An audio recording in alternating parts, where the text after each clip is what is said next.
His voice turned dry as he glanced at Everett. "And if it's not a real hunt, then I see no reason why she can't talk as much as she wants." Everett shrugged, clearly unrepentant. "I didn't complain about her talking." Bram, the initial complainer, rolled his eyes for a second time. But Wren didn't care about his scolding now, any more than she cared about Everett's habitual brashness. Caleb had taken her part, and that was all that mattered. When the Crown Prince flashed a small smile toward his sister, Wren abandoned her place at the back of the group beside Ari and tripped forward to her oldest brother's side. "Hey, Magpie," he said, in his quiet, friendly way. She gave him the lightest of shoves at the nickname, but she wasn't really annoyed. It was apt, after all. She did tend to chatter. Everett gave her a long, suffering look, but Caleb shook his head at his brother. "She can walk with us, Rhett. Don't be so sour. She won't carry tales." He followed the words with a hint of a wink in Wren's direction. Elated, Wren slipped her hand into Caleb's, almost jogging to keep up with his long, steady strides. 10 years older than her, Caleb had treated her with kindness from her earliest memory, and now that he was fully grown, he was an even more awe-inspiring figure. Eager to show herself worthy of this trust, Wren fell silent, more than happy just to listen to her two oldest brothers' conversation.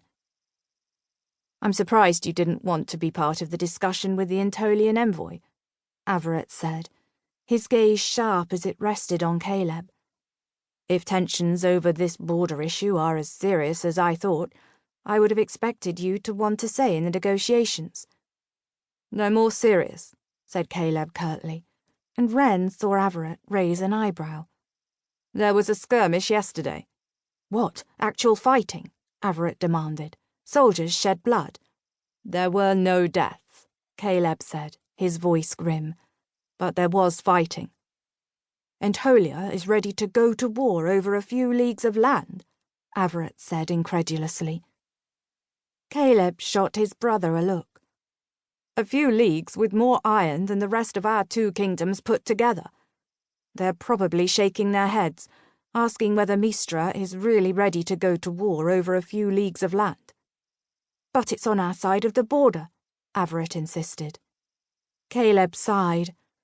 "Well, that depends on who you ask, doesn't it? That border has been in dispute for 100 years. Did we really expect them to cede our claim just when iron ore has been discovered there?" Everett fell silent, frowning. "Surely we won't actually go to war over this." He cast his brother a look full of meaning. "Will we?" Wren felt a flicker of surprise at the alarm in her usually overconfident brother's voice. What did Everett have to worry about? She knew, in a vague way, that war was bad. But nothing bad was going to happen to Mistra. Caleb wouldn't allow it. He was the strongest and bravest person she knew.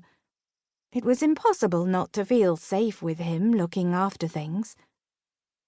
"No one wants it to come to that," Caleb assured Everett, his calm voice reinforcing Wren's confidence. "That's why Father wanted today's discussions to be as non-threatening as possible. It will just be him and the chief advisor meeting with the envoy." "Your Highness." Unnoticed by Wren, the castle's head huntsman had come up on Everett's other side. He spoke in a hushed voice, and the 2 princes fell silent. "I've been scouting ahead, and there's a bevy of swans at the lake." Bram appeared behind them, the next brother down, Conan at his side. "Excellent. Maybe we'll get some sport this morning after all." "Oh, don't shoot the swans," protested Wren, forgetting her intention to remain admirably silent. "They're so beautiful. I love them." "Do you, girlie?" The cackle made them all start.